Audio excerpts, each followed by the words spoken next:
Hi hello welcome to celebrity birthday.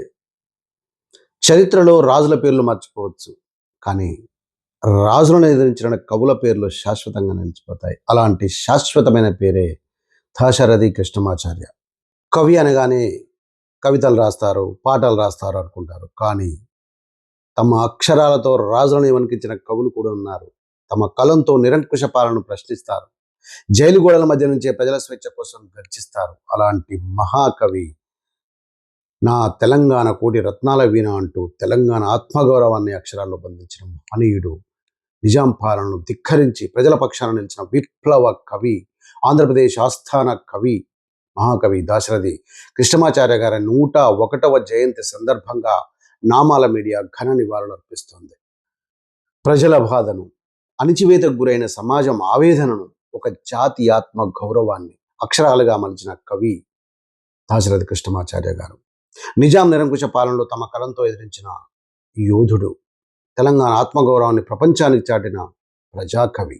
1925 July 22న అప్పటి వరంగల్ జిల్లాలోని చిన్నగూడు గ్రామంలో జన్మించారు దాశరథి కృష్ణమాచార్య గారు. చిన్నప్పటి నుంచే సంస్కృతం, తెలుగు, ఉర్దూ ఇలాంటి అన్ని భాషలపై పట్టు సాధించారు. సాహిత్యంపై ఆసక్తి పెంచుకున్న దాశరథి గారు చిన్న వయసులోనే కవిత్వం రాయడం ప్రారంభించారు. కానీ ఆయనను కేవలం పుస్తకాలు కవిగా చేయలేదు, సమాజమే కవిగా తీర్చిదిద్దింది. హైదరాబాద్ సంస్థానంలో ప్రజలు అనేక ఇబ్బందులు ఎదుర్కొంటున్న రోజులు అవి. అన్యాయం, అణచివేత, నిరంకుశ పాలన. ఈ పరిస్థితులు అప్పుడు యవనంలో ఉన్న దాశరథిని కలిచివేశాయి. ఆయన కలం కత్తిగా మారింది, ఆయన కవిత్వం ఉద్యమ నినాదంగా మారింది. అందుకే ఆయన ధైర్యంగా నా తెలంగాణ కోటి రత్నాల వీణ అని గర్జించారు. ఈ ఒక్క వాక్యం తెలంగాణ ప్రజల ఆత్మగౌరవానికి చిరునామాగా మారిపోయింది. నిజాం ప్రభుత్వానికి వ్యతిరేకంగా పోరాడినందుకు జైలు శిక్ష కూడా అనుభవించారు. జైలు గోడల మధ్య కూడా ఆయన కలం ఆగలేదు.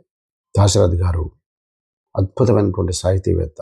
ఆయన రచనలు ప్రేమను, విప్లవాన్ని, మానవతను, భక్తిని, సమానత్వాన్ని ప్రతిబింబిస్తాయి. ఆయన రచనలు చూసుకుంటే అగ్నిధార, రుద్రవీణ, మహోంద్రదయం, తిమిరతో సమరం, ఆలోచనలు, కవితా పుష్పకం ఈ రచనలు తెలుగు సాహిత్యంలో చిరస్థాయిగా నిలిచిపోయాయంటే నమ్మండి. సినీ ప్రపంచంలో కూడా ఆయన తన ముద్ర వేసుకున్నారు. ఆయన రాసిన పాటలు సాహిత్య విలువలను కలిగి ఉంటాయి. ప్రత్యేకంగా ఆ చల్లని సముద్ర గర్భం ఈ పాట తెలుగు ప్రేక్షకుల హృదయాల్లో చిరస్థాయిగా నిలిచిపోయింది. ఆయన సినీ గీతాల్లో కూడా కవిత్వ సుగంధం కనిపిస్తుందంటే నమ్మండి. దాశరథి గారి సాహిత్య సేవలను గుర్తించి అనేక గౌరవాలను ఆయన వరించాయి.